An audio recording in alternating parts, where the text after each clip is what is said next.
From graffiti to dumping debris inside vacant buildings, city inspectors are on a mission to get Detroit's blight problem under control. The Now's Ronnie Dahl was in the car with inspectors as they battled blight. When Arthur Russian goes to work every day driving through some of the worst corners of Detroit, he is on a very personal mission because this is his home. You're a Detroit resident?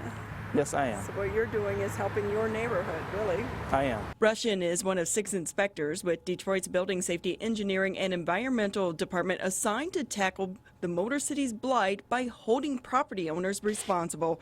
With an estimated 80,000 abandoned buildings, Russian and the others have a lot of work to do. When we see a building that has graffiti and blight, we'll take a picture of the building. We'll send them a correction order once we determine who the owner is. 7 days later, if Russian hasn't heard from the property owner, he makes a return visit. With this particular building, I'm back to see if they complied with the correction order, and they have not complied with the correction order. What will happen next? So you're here now, they haven't done everything, so now comes the blight violation, right? Right. We'll write the blight violation notice to the owner, and they'll have to appear at our Department of Administrative Hearings. It's just another tool in Detroit's fight against blight, because blight is more than an eyesore.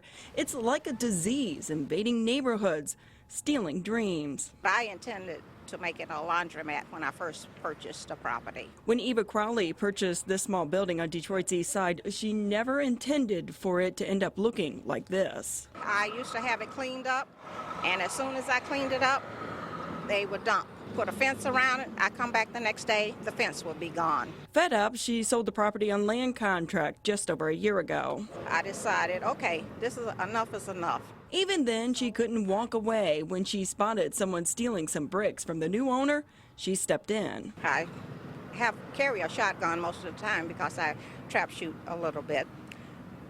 I went, just shot out both of his tires, sat in the truck, and they left.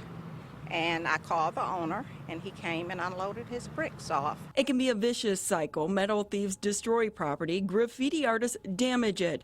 Owners give up and do nothing. Before you know it, it turns into an eyesore. But after years of being ignored by city officials, a crackdown is underway. We can write a ticket every day that there's a violation. A lot of tickets are being written. Since January, almost 1,300 tickets were issued to property owners for various violations, and each ticket is money. How much is the ticket? For a graffiti ticket, the fine amount is $100. If we write multiple tickets, we'll write a certificate of compliance ticket, which is $250. This effort goes way beyond some illegal painting on the side of a building. Vacant buildings can be the real danger to a community. If it's a vacant property that's not maintained, that ticket is $750.